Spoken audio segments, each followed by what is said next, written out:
Atielo marade kendo koro ko adhi ka watieko weche manyien otieno ma kawuono wayudo kanyo matimore kaunti ma Homa Bay. Wayudo ni moyeo nyamrerwa gana ariyo e kaunti ma Homa Bay oyudo mwandu ma opogore mago mag tich mabiro konyogi e chwalo chenro mag tije ma opogore ma gisebedo ka gitimo e kor gwenge ma Homa Bay.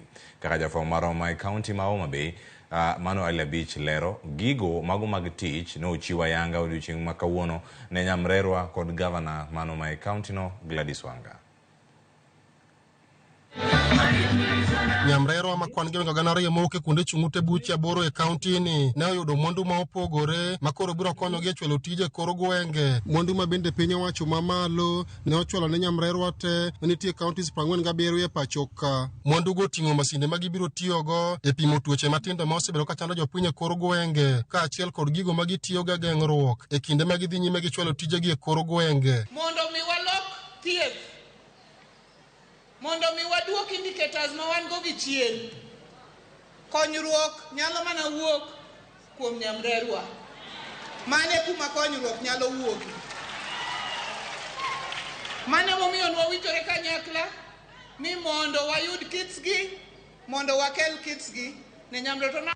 Gavana ma Homa Bay Gladys Wanga ne opako mokalo tije ma nyamrerwa osebedo ka timo e kor gwenge kane ojiwogi mondo gimed tiyo motegno bang' kane giseyudo mwandu go eko e konyo kaunti ni e kedo kod wach ma owiu e kind nyithindo matindo manyiri, kedo gi landruok kute mag ayaki kod lwenje mag udi ma joko joma mine ma pod chendo e kor gwenge. Adwana kwau ni wawinjre, ni wameduru jiwo tich.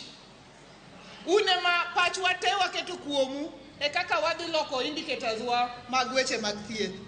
An pacha te gi chunya te aketo kuomu, geno na te aketo kuomu. Jalup gavana Joseph Oyugi Magwanga ma bende ne oloso e kinde nyasi no ne okone sirikand kaunti biro medo chung' ma otegno kod nyamrerwa e tije ma gitimo e sekta mar thieth e kor gwenge. Pesa nyaka chop ne nyamrerwa, chopo koso ok chopi.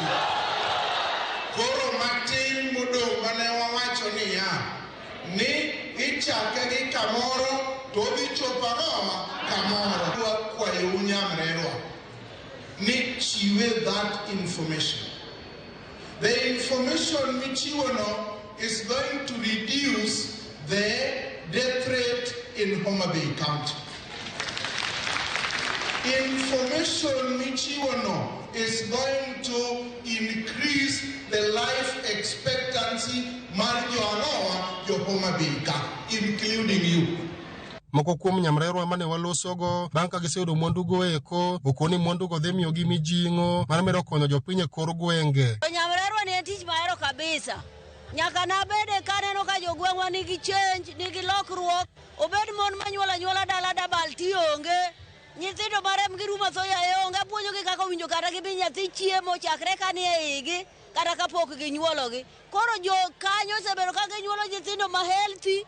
Gocho mane kero gocho nago na winjo ka mokwongo kuna kuonga yie omiyo sipo na moro no bede batana luonge ni bana biani kwenye winjo wach moro ka awinjo ka rona ni malo kendo chunyo tingre malo gi tich mara mar nyamrerwa ni nikech ka keringa mar Kenya mangima nyalo gochona an achiel kuom nyimrerni mane e Homa Bay Town Sub County omiyo awinjo ka tichwa obedo elevated en morna gi chunya gi tichna nikech ker nyalo paro tich matimo e gweng' mar Homa Bay Town.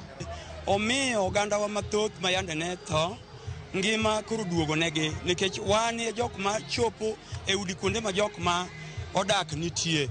Koro wang'eyo chandruok ma jogo nitie, challenges waseneno mang'eny, to kawuono wamor ka waneno ka wan e nyasi machalo kama ma ker marwa kaachiel kod gavana marwa oriwo walwedo mondo mwati ne jopiny. Nyamrerwa gin jogo mosebedo komako migawo maduong' e sekta mar thieth e kor gwenge ma Homa Bay ka kendo koro gige tich ma kawuono giyudo ayanga ni endi geno nitie ni biro konyogi e chwalo chenro mag tich ma gisebedo ka gitimo e kor gwenge mopogore. Beach, Ramogi.